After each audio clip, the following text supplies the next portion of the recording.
Bollywood silver screen presenting the imitation game. ये कहानी Alan Turing के जीवन की सच्ची कहानी है। एलन ट्यूरिंग जो कि एक mathematician, computer scientist, crypt analyst, theoretical biologist थे।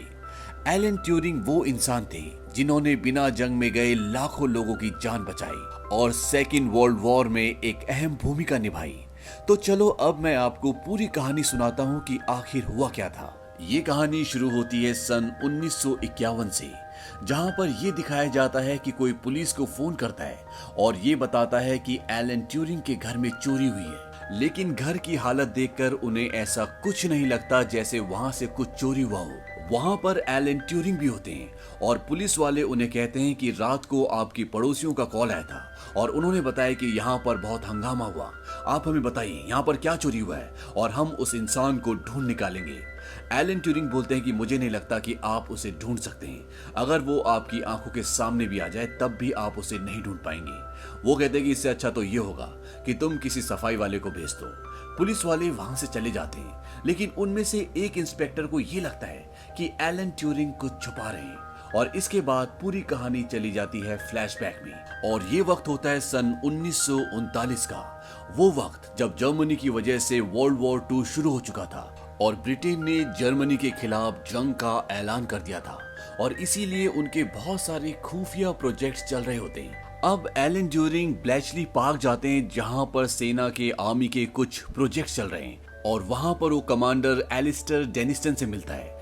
दरअसल डेनिस्टन एक ऐसे आदमी को जॉब के लिए ढूंढ रहा होता है जो जर्मन के मैसेजेस जो एक कोड भाषा में होता है उन्हें डिकोड कर सके, यानी कि उनको सुलझा सके, उनका मतलब पता कर सके। लेकिन जब डेनिस्टन को यह पता चलता है कि एलन को जर्मनी भाषा का जी भी नहीं आता तो वो उसे वहां से निकालना चाहता है। वो अपनी असिस्टेंट को बुलाता है, लेकिन तभी एलन बोलता है कि एनिग्मा, और ये नाम सुनकर डेनिस्टन रुक जाता है। दरअसल एनिग्मा उस मशीन का नाम होता है जिससे हिटलर के ऑफिसर्स एक दूसरे को ये संदेश भेजते हैं कि कहां पर और कब और कैसे हमला करना है।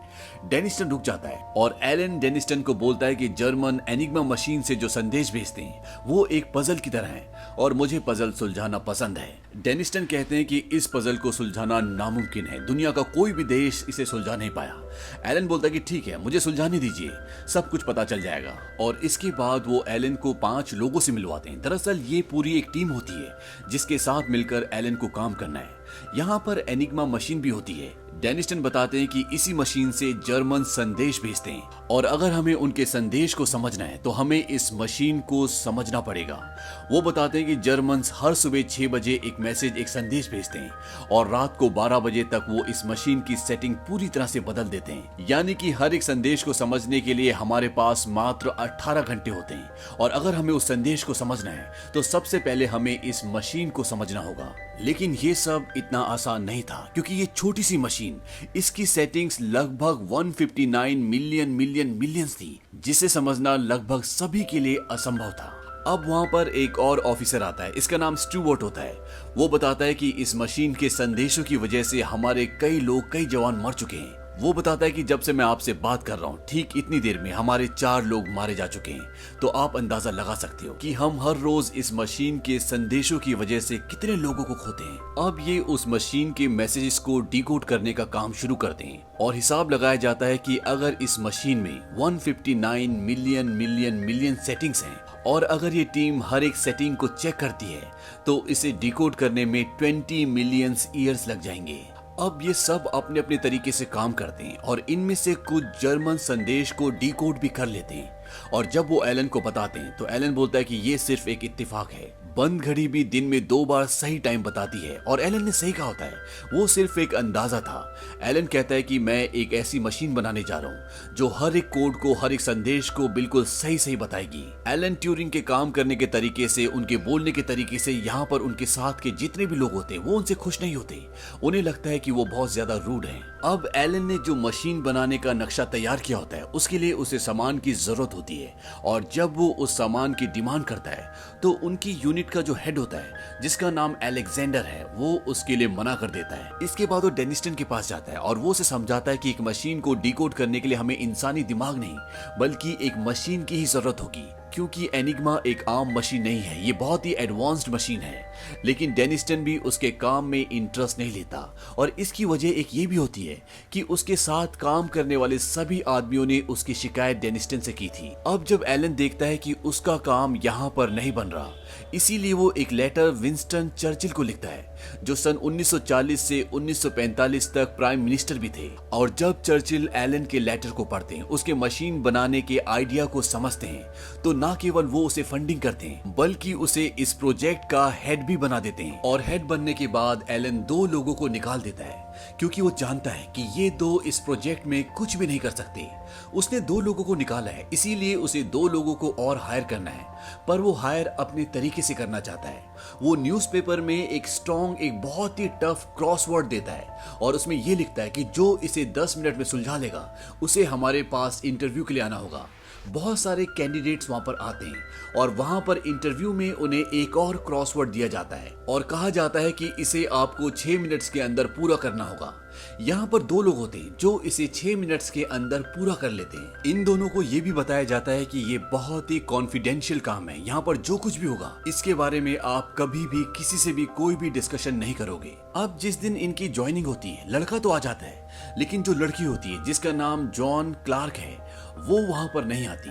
और जब एलन उसके घर पर जाता है तो उसे पता चलता है कि उसके पेरेंट्स उसे ऐसी जगह पर काम करने के लिए अलाउ नहीं करेंगे जहां पर सिर्फ मेल काम करते हो। लेकिन एलन किसी भी कीमत पर उसे अपनी टीम में चाहता है क्योंकि उसने पजल मात्र 5 मिनट और 34 सेकंड्स में सुलझा लिया था। एलन क्लार्क को बोलता है कि हमारे साथ कई ऐसी लड़कियां हैं जो टाउन में रहती हैं और एक साथ रहती हैं, अगर तुम चाहो तो उनके साथ रहकर वहां से काम कर सकती हो। यहाँ पर एक चीज और दिखाया जाता है, हालांकि क्लार्क बहुत ही इंटेलिजेंट है लेकिन उसे अपने आप पर उतना विश्वास नहीं होता क्योंकि उसने मैथमेटिक्स में अच्छा स्कोर किया था, उसके बाद भी उसे स्कॉलरशिप नहीं मिली। वो एलन को बोलती है कि तुम मेरी मदद क्यों कर रहे हो। एलन कहता है कि कभी कभी दुनिया जिन लोगों को कुछ भी नहीं समझती वो कुछ ऐसा कर जाते हैं जो कोई नहीं कर पाता। दरअसल बचपन में एलन का एक दोस्त था जिसका नाम क्रिस्टोफर था और क्रिस्टोफर ने एलन की जिंदगी में एक अहम भूमिका निभाई थी और ये सेम बातें एलन को क्रिस्टोफर ने कही थी। और क्रिस्टोफर ही एलन का वो दोस्त था जिसने उसे क्रिप्टोग्राफी से इंट्रोड्यूस किया था, यानी कि कोडिंग की भाषा से।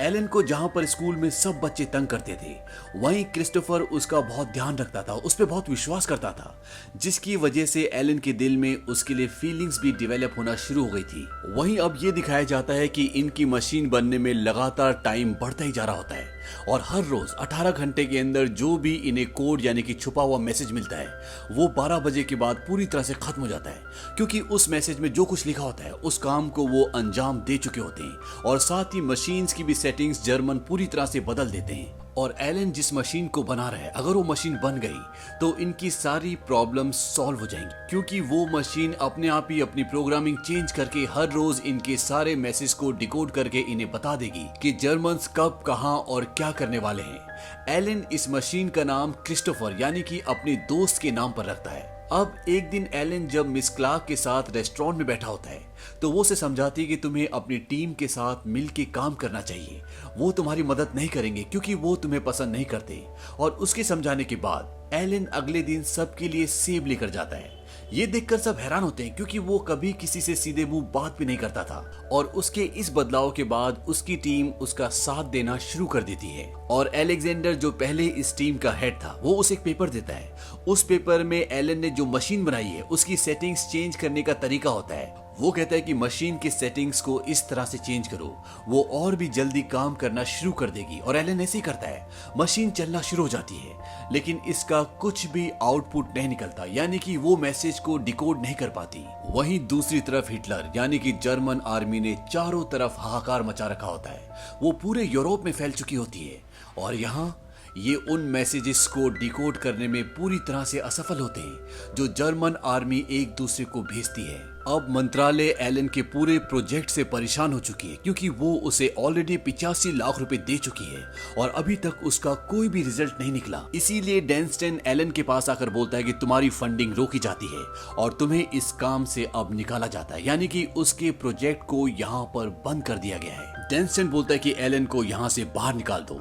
जब वो उसे बाहर निकाल रहे होते हैं तभी अलेक्जेंडर और वो बाकी सारे लोग आ जाते हैं जो एलन के साथ काम करते हैं और वो बोलते हैं कि अगर आपने ने एलन को निकाला तो हम सबको भी निकालना पड़ेगा। वो डेनिस्टन को यकीन दिलाते हैं कि एलन की मशीन काम करती है, हमें कम से कम 6 महीने का मौका दो और हम सारे मैसेजेस को डिकोड करके दिखा देंगे। डेनिस्टन बोलता है कि मैं 6 महीने का नहीं, सिर्फ 1 महीने का मौका दूंगा और फिर भी इस मशीन ने काम नहीं किया तो मैं तुम में से किसी को भी यहाँ पर नहीं देखना चाहता। और इसके बाद वो वहां से चला जाता है। अब इनकी टीम में जो जॉन क्लार्क होती है उसके घर वाले उसे वापस बुला लेते हैं क्योंकि वो 25 साल की हो चुकी है और वो एलन को बताती है कि मैं वापस जा रही हूँ, मेरे घर वाले मेरी शादी करना चाहते हैं।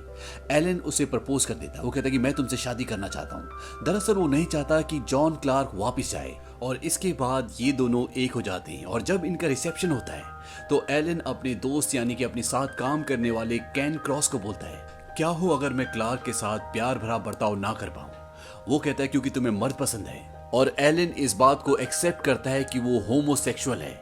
वो कहता है कि मेरे अतीत में मेरे कई लोगों के साथ रिश्ते भी रहे, ये बात मुझे क्लार्क को बता देनी चाहिए। लेकिन कैन क्रॉस उसे मना करता है कि ये बात क्लार्क को कभी भी मत बताना क्योंकि कभी भी एक औरत ये बर्दाश्त नहीं कर सकती कि उसके पति के रिश्ते किसी दूसरे मर्द के साथ हैं। ये सुनने के बाद एलन अपनी मंगेतर क्लार्क को कुछ भी नहीं बताता।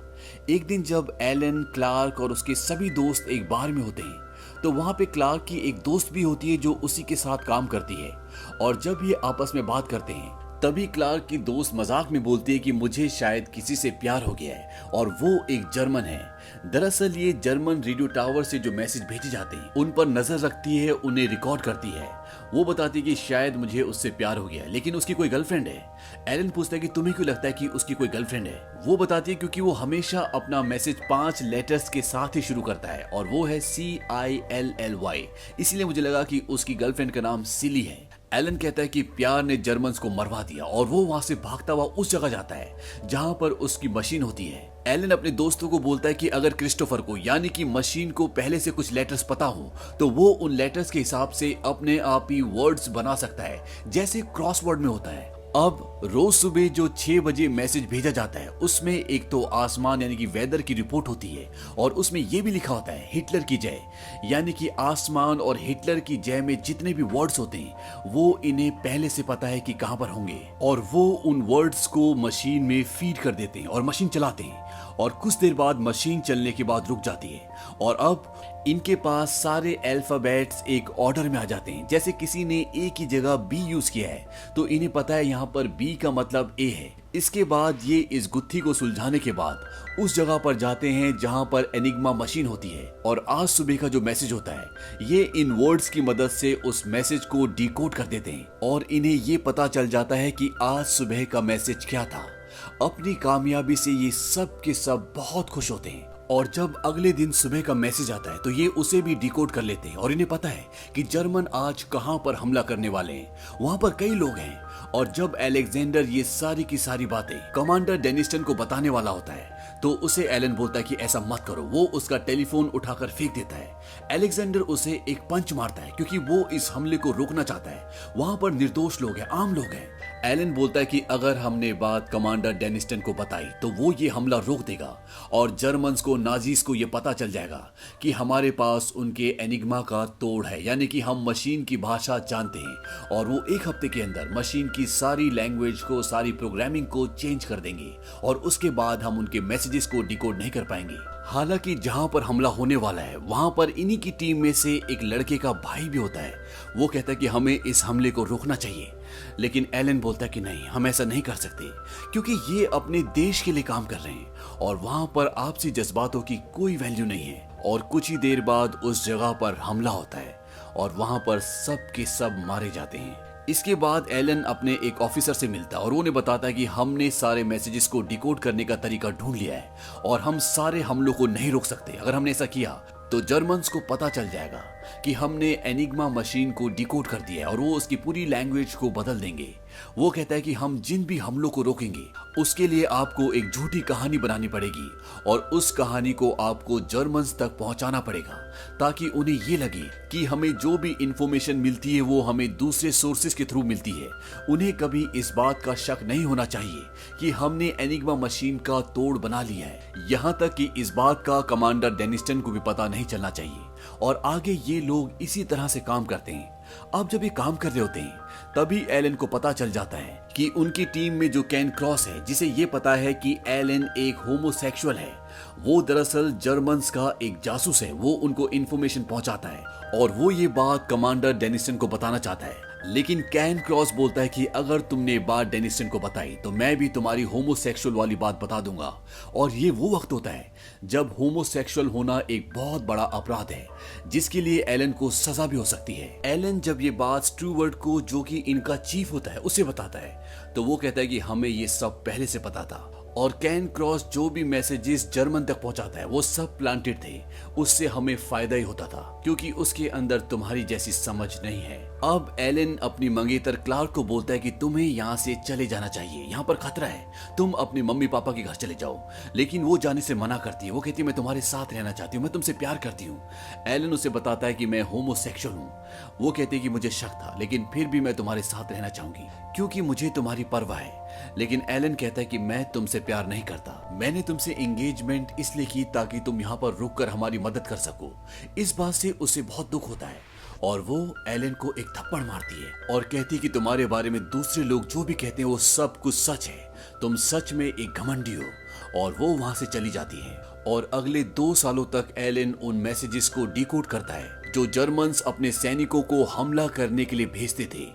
एलन और उसकी टीम ये डिसाइड करती है कि किसको जीना है, यानी कि किस हमले को रोकना है और किसको होने देना है, ताकि जर्मन्स को अपनी छोटी जीतों से ये लगे कि उनकी मशीन को अभी तक किसी ने डिकोड नहीं किया है। लेकिन जो बड़े बड़े हमले, बड़ी बड़ी जंग थी, उन सब को एलन ने अपनी मशीन से उनके मैसेजेस को डिकोड करके जर्मन्स को बहुत बड़ी शिकस्त दिलाई होती है। और 2 सालों के बाद ये जंग खत्म हो जाती है। कहा जाता है कि इस जंग को ब्रिटेन कभी जीत ही नहीं पाता अगर एलन उस मशीन को ना बनाता, क्योंकि जर्मनी उस वक्त बहुत ज्यादा पावरफुल था। और इस जीत के बाद जो चीफ होता है, जिसका नाम स्टूवर्ट है, वो बोलता है कि अपनी मशीन को, अपने पेपर्स को जला दो, फेंक दो और किसी को कभी पता नहीं चलना चाहिए कि तुमने इस प्रोजेक्ट पे काम किया था। और अब तुम सब अपने अपने घर जा सकते हो। अब कहानी आती है प्रेजेंट टाइम में, जहां पर यह पता चलता है कि एलन के घर में रात को चोरी नहीं हुई थी, बल्कि वहां पर कोई मैन था, यानी कि कोई मेल था जिसके साथ उसके शारीरिक संबंध है। और इस वक्त में होमोसेक्सुअल होना एक बहुत बड़ा अपराध होता है, इसीलिए एलन को गिरफ्तार कर लिया जाता है। और जज एलन को बोलता है या तो तुम्हें 2 सालों के लिए जेल जाना होगा या तुम्हें अपनी हार्मोनल थेरेपी करनी होगी ताकि तुम्हारे दिमाग में इस तरह के ख्यालात ना आए। एलन हार्मोनल थेरेपी को चुनता है, जिसकी वजह से वो काफी कमजोर हो जाता है क्योंकि इसके साइड इफेक्ट बहुत ज्यादा होते हैं। और जब एक दिन क्लार्क उसे मिलने के लिए आती है और वो देखती है कि एलन पूरी तरह से इमोशनली ब्रेक डाउन हो चुका है, वो कहती है कि तुम्हें अकेले नहीं रहना चाहिए। एलन बोलता है कि मैं कभी भी अकेला नहीं था। दरअसल जो उसकी मशीन का नाम था क्रिस्टोफर, वो उसके बचपन के दोस्त का नाम था जो बचपन में ही गुजर जाता है। लेकिन एलन अपनी यादों में हमेशा उसे जिंदा रखता है और इसीलिए वो अपनी मशीन का नाम क्रिस्टोफर रखता है। क्लार्क को उससे बहुत सहानुभूति होती है क्योंकि उसकी हालत बिल्कुल भी अच्छी नहीं है। क्लार्क उसे बोलते कि आज जिस ट्रेन में मैं आई वो एक शहर से गुजरी और अगर तुम ना होते तो वो शहर कभी होता ही नहीं, क्योंकि इन्होंने जर्मन मैसेजेस को डिकोड करके बहुत सारे शहरों को बचाया होता है और वो शहर भी उनमें से एक होता है। क्लार्क उसे बोलती कि तुमने हजारों लाखों लोगों की जान बचाई है, तुम कोई आम इंसान नहीं हो। कई बार लोग जिन्हें काबिल नहीं समझते वो कुछ ऐसा कर जाते हैं जो नॉर्मल लोग नहीं कर सकते। ये वही बात होती है जो बचपन में क्रिस्टोफर ने एलन को कही थी और एलन ने कभी क्लार्क को कही थी। इस बात से एलन को तसल्ली मिलती है। लेकिन एलन अपने ट्रीटमेंट के ठीक 1 साल बाद 7 जून सन 1954 को साइनाइड से सुसाइड कर लेते हैं। उस वक्त उनकी उम्र मात्र 41 साल थी। ब्रिटिश लॉ के अकॉर्डिंग सन 1885 से 1967 तक 49,000 लोगों को होमोसेक्सुअल होने की वजह से सजा दी जा चुकी थी। लेकिन एलन ट्यूरिंग की मृत्यु के कई सालों बाद सन 2013 में क्वीन एलिजाबेथ II ने पॉस्थ्यूमस रॉयल पार्डन दिया, यानी कि जो भी उनके ऊपर इल्जाम लगे थे वो पूरी तरह से हटा दिए गए और उन्हें उनके काम के लिए सम्मानित भी किया गया। इस फिल्म में एलन ट्यूरिंग जो मशीन बनाते हैं उसका नाम क्रिस्टोफर रखते हैं, लेकिन असल जिंदगी में उस मशीन का नाम बॉम्बी था। तो ये थी एलन ट्यूरिंग की जिंदगी की पूरी कहानी। ये फिल्म सन 2014 में रिलीज हुई थी और इस फिल्म का पूरा बजट था $14 मिलियन और इस फिल्म ने बॉक्स ऑफिस पर कमाई की थी $234 मिलियन की। उम्मीद करते हैं कि ये कहानी आपको पसंद आई होगी।